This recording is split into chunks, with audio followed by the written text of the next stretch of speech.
ভারত পাকিস্তান উত্তেজনা কি যুদ্ধের দিকে এগোচ্ছে? বাংলাদেশ সহ দক্ষিণ এশিয়ার অন্য দেশগুলোতে এর প্রভাবটাই বা কি? কূটনৈতিক না সামরিক? কিভাবে শেষ হচ্ছে এই উত্তেজনার? কাশ্মীর হামলার জন্য এরই মধ্যে পাকিস্তানকে দুষছে ভারত।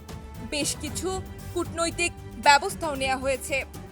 ভারতের নিরাপত্তা বিষয়ক সর্বোচ্চ committee cabinet committee on security বা সিসিএস বুধবার বৈঠক করে। ভারতের প্রধানমন্ত্রী নরেন্দ্র মোদীর সভাপতিত্বে ওই বৈঠক হয়। ওই বৈঠকের পর জরুরি সংবাদ সম্মেলন ডাকে ভারতের পররাষ্ট্র মন্ত্রণালয়। সাংবাদিকদের ব্রিফিংয়ে ভারতের পররাষ্ট্র সচিব বিক্রম মিশ্রি জানান, ওই বৈঠকে সন্ত্রাসী হামলার সঙ্গে সীমান্ত পারাপারের যোগসাজশ তুলে ধরা হয়। তার কথায় কেন্দ্রশাসিত অঞ্চল জম্মু কাশ্মীরের সাফল্যের সঙ্গে নির্বাচন হওয়ার পরেই এই আক্রমণ হলো। এমন একটা সময়ে হামলা হলো যখন সেখানে ধারাবাহিকভাবে উন্নয়ন ও প্রবৃদ্ধি হচ্ছে।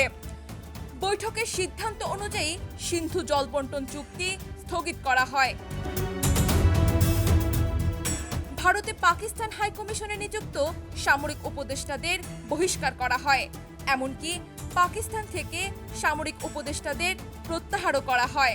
এমন অবস্থায় ভারতকে জবাব দিতে হবে বলে পাকিস্তানের পক্ষ থেকে জানানো হয়েছে।